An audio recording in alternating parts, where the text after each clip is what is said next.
maybe the ones already at that side. Can you see that kind of skinny white tree in this, like in front of you, sticking out of it? He's like leaning all the way towards the road. There are two on that white tree. Their leaf looks like a hand or like a little umbrella, right? It says in this one, these white trees, you will see it all the way up there. Take a look at that. There's two actually. It looks like a nest. Right over there. There's two. There's three white trees there, so they're all right over there in that tree. Yeah. There's one more to the right, and there is one more in the middle. What are they? Sloths. Yeah. Of course, they're just like a nest right now, right? That's what they. Maybe the one in the right, you still see a little bit of the face. The one on the right. Yeah, but they're all the way up there. Yeah. Are you seeing them? Yeah. Yeah, they're right there. There are most of the time in treetops, right? With your phone. Sometimes the better pick is the I'm not night, sure, right? but It's hard because they're way up there. Of course, they can sleep for up to 10 to 15 hours, right? At the wild, right? But they already know that in the rescue centers, they have sleep 20 hours, right? So it is something about like survival, right? If they don't really need it and they're feeding well and they're not worried about predators and stuff like that, they can sleep more. Right? Yeah, so it's like if they don't, curled up in they a ball. are okay, they just sleep 10 to 12, 13 hours. I got one. I couldn't get this. So we just got two species. If I always like to say that my brother is a 5-finger sloth. It's lazy perezosa. We call it perezoso. Perezosos means lazy. Right? Perezosos. So we just are perezosos. Right? Or perezosa if it's a girl. Right? But well, amigos, there are the Pura Vida and Tico y Tica. Have you ever heard that? That's from us. I mean, there are other countries that use it, maybe similar, but slightly different, right? So, we like to talk in a diminutive way. It's like a gentle way to speak, or a cute way to speak, right? So we says, for example, we add this Tico, D-I-C-O, or D-I-C-A. It's like an additive on words, right? So that's a slang there. And we says, for example, un momento. You know, un momento, por favor, right? So we says, un momentico, por favor. Right? Un momentico. Yes, it's like we'd like to be more gentle there. It's like, un momentico, por favor. Right? They're the two No balls. momento. They're curled No, up in a ball. momentico. Right? So let's say a little bit of Which sugar. ball? Right there? So he says un poco, They're or curled in up like Spanish this. proper way, Hold un on to the poco tree so de they can hide from the azúcar. rain. We like to say un poquitico de azúcar, por favor. Maybe we'll see some Right? more. So it's just a little bit of sugar, un poquitico. Un poquitico. How much sugar? Un poquitico. Right? So that's one. Two. Let's say somebody little, or we says chiquitica or chiquitico, if it's boy or girl, right over there, right? Chiquitico, chiquitica. A little cat, gatito, gatica. So then, when you get to hear Costa Rican speaking or interacting, it's like momentico, chiquitico, poquitico, gatico, right? So it's tico, tica, tico, tica, tico, tica, right? All the time. So that's why we're kind of proud of it, and we say that we are 100% ticos y ticos, right? That's what you hear at the soccer game from us. Like with ticos, ticos, ticos, right? You probably heard it before when we play against you, but you thought that we were saying something back to you. No, we were yelling the Costa Rican name, right? So it was Pura Vida, ticos 100%, right? Other countries use something similar, but they use double T, like tito, like poquitito, right? It says poquitico, right? T-I-C-O. Right? That's slightly different.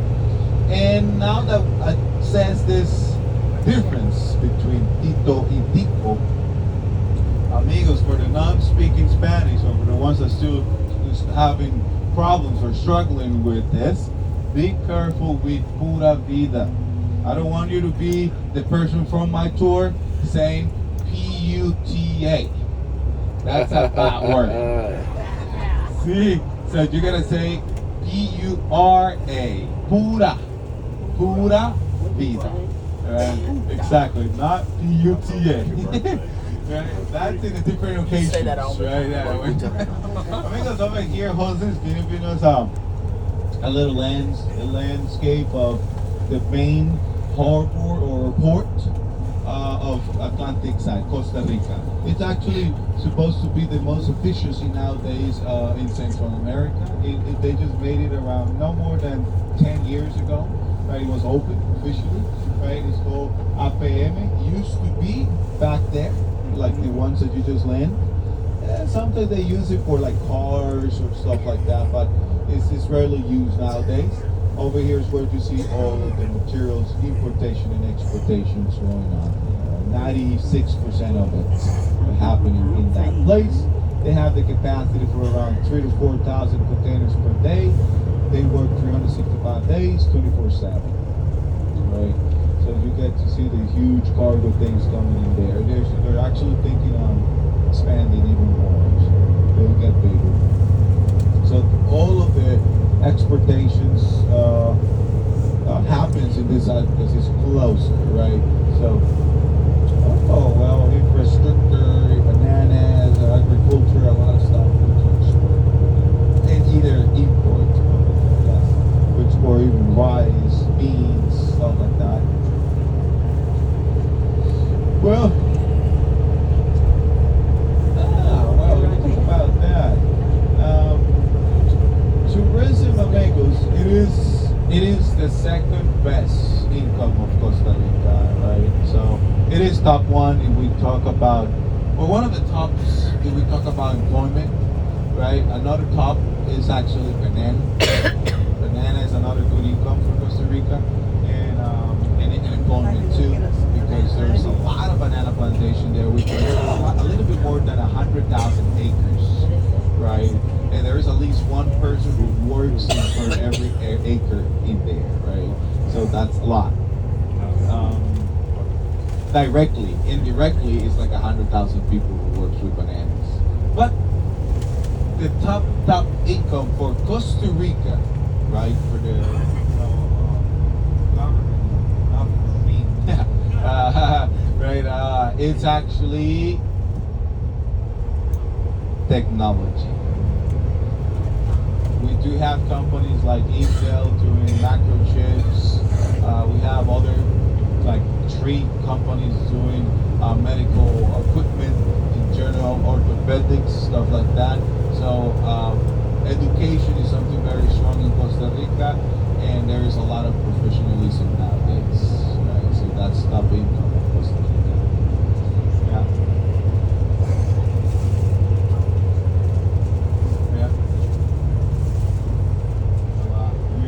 Oh well.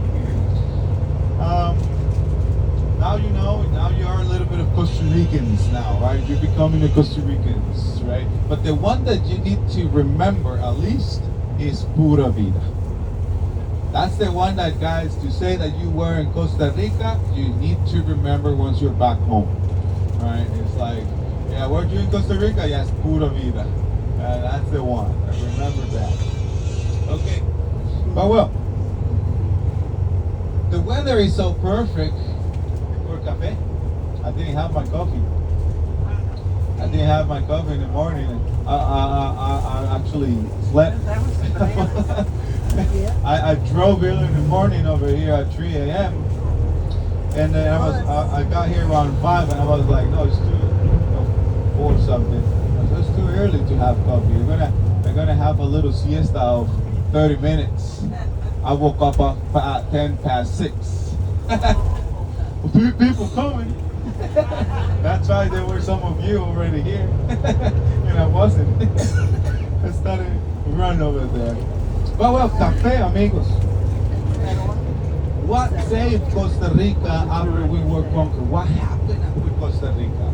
They figured out that Costa Rica was the poorest land of Central America. So we can literally say 99 years for nothing, right? So of course they poached with what it was there already brought to Costa Rica, but it was not from our land, so they thought that it was from our land, right? But well, when they figured out that no more jade or gold to poach, what do we do now, right? Nothing. So what really saved Costa Rica and made what it is nowadays, it made what Costa Rica it is nowadays, cafe. Cafecito. From where is originally coffee? Who knows? Who's the real, from where is coffee originally from?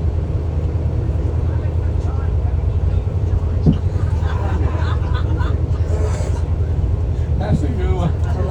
We even have ferns there that looks like plastic, and who says that it's made in China?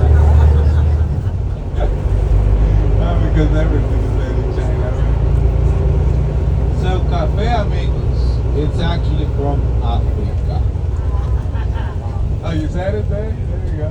Africa, right? It's Africa where they found Arabica coffee. Costa Rica has coffee family, or you can find it in the rainforest, but it's not that species that we like, the species that we drink. So Rubiaceae is the family of the coffee, and it is one of the big families out there. But coffee got to Costa Rica, like the first paper found that talk about coffee, it was like in the end of 17th century. So it's like starting 18th century, we started to get coffee in Costa Rica, right? So they found coffee over there because shepherds were the ones who found it. So far, that's what the story says, right? They saw goats eating berries, and goats started to get crazy, right? Goats were so active over there. It's like, exactly, there was something going on, because every time that they eat this, they get so active. It's yeah. So they actually took some berries and brought it back to the monastery, and they tried it, and they felt the same, right? They felt energetic, and they called this a devil fruit. Yeah, why a fruit is giving you this, right? So exactly, right? So back then, when you didn't understand something, people used to say, this is bad, right? This is evil, right? Or something. So they really try to burn it. They throw it to the fire. What happened after that? The smell of roasted coffee. Exactly. So then the smell started to come out of the berries, and they got even more interested, right? Other chapter started to investigate this and everything, and apparently coffee back then was baptized by these chapters to make it like, now it is not evil, right? Now we can take it or eat it or drink it, right? So that was how coffee was discovered. And then coffee was kind of exotic plants in European lands and so all those areas. So coffee got to Martinica, Caribbean seas, due to a guy that he was a captain from a boat. He was oh my bad, he was French. Yeah, he was a French guy from a boat that he asked for a king, that had coffee in his exotic garden, botanical garden at the kingdom. But he didn't give it to this captain. He says no. Right? So he stole it. He stole it, and due to a guy who stole the coffee, he ran to the Martinica areas, Caribbean seas, and he spread it out. Right? 2-3 years later, there were coffee all over. Right? So then, due to this guy, we started to have coffee in the Caribbean seas. Right? And coffee got to Costa Rica like in the beginnings of 18th century. Oh well. What happened when Costa Rica got coffee? When we started to get coffee, so we started to produce it.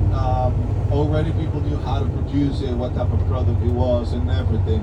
But coffee got better in Costa Rica due to the mountain range, precipitations, elevations, volcanic soils, and everything. Guys, all of the fruits, not just coffee, all of the fruits, bananas, not originally from Costa Rica.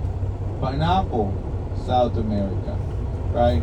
All mango, all of it is not native from Costa Rica. What happened is that when they brought it, they got better,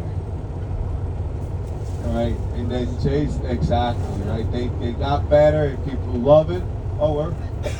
We're getting lost in the rainforest. Look at that, swampy areas, forest, no people. We're getting close, amigos. It's just like, let's say 5 minutes due to the road, right? Yeah, due to the road. Yeah. But well, cafe, amigos, cafe. When we finally started producing, because that's a very long story, right? Costa Ricans were not even interested in coffee, because coffee used to take like 4 years to be ready. So farmers were not, we used to have cacao, corn, right? Stuff like that, better agriculture, right? Why I'm going to produce a product that takes 4 years? Yeah, who's going to feed on me, right? So government or people in the power back then, they started to give free land whoever's plantates or cultivates coffee for 5 years. So people started to take their lands in the mountain range over there, like, I'm keeping it, like, and they were just cultivating coffee like all over, right? When coffee was out there, right, already, we started to spread it out in Costa Rica. And the very first place that we started to export coffee, it was Panama, part of Colombia lands nowadays, right? So Costa Rica was the first country who industrialized coffee from Europa, right? In Central America, right? What happened is that Costa Rica did not have a port in Atlantic.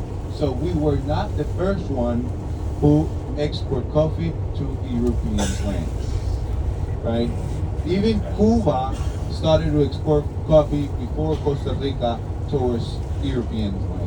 But some countries down there, they were taking even Costa Rican coffee, swapping it to a different bag, made it from Cuba or made it from everywhere, right? But it was Costa Rican coffee over there, because Costa Rica was producing it a lot, right, for it. We started to export this like in the 1850s, something like that over there. We got a guy called William Leleshore, right? He was an England French guy, and he came not for coffee, but he saw the commercial of the coffee, right? So he offered himself to bring coffee to England. If guys, if you want, we can do a business. He was kind of smart though. He was very smart. We can do a business. I cannot pay you, but if you want, I know how to make it to England. The very first place that Costa Rica transport coffee to European lands or that side of the world, Inglaterra, right? And he says, I can bring the coffee towards Inglaterra, but I cannot pay until I'm back. He was, very serious person. He came out of nowhere. He didn't know the people, and he was asking for free coffee. People cultivating coffee for 4 years, and even taking coffee from the mountain range towards Pacific coast. 3 days walking with carts and mules carrying the coffee. Right? So then someone just came and asked for free coffee. Right? So just one person, the bigger farmer in that moment, gave him coffee because he was not really just feeding on coffee. He gave him 500 kilos of coffee beans, right? He pretty much gave all of the production that he got in that moment. He was like, gain or lose, right? It works or not. And I'm sure that William was thinking the same, right? If I go there, if it works, I come back. If it don't, I stay. I don't know him, right? But well, after all, he took about like 3 or 4 months to get to England, all the way South America, and it was a boom, right? It was a boom. People love it, so he came back like 4 years, like 3-4 years later though, right?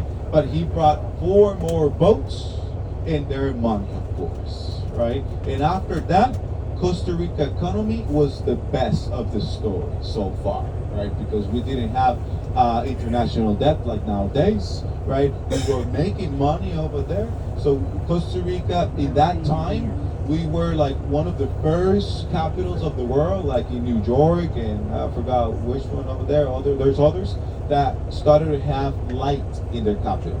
So Costa Rica were one of those first capitals in the world, and that was like kind of high technology back then, right? We started to have cars, we started to have better streets, better cars, stuff like that. Like people wearing different clothing, people interested more on reading books, and stuff like that changed due just for coffee.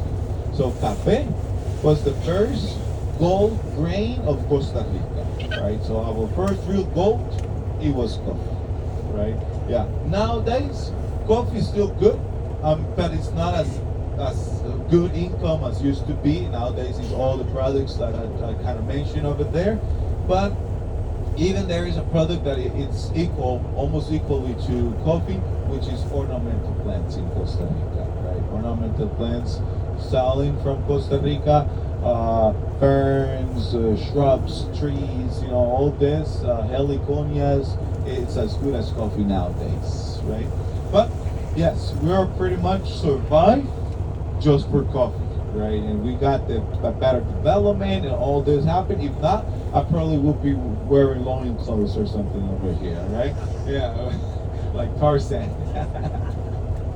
Okay, amigos, we're actually ready. What happened is that there were 2 buses ahead of us, so they're unloading people and getting on the car. Once they're done, it will be our turn, right? So the train is right behind these bushes, so that's why you didn't really see it. And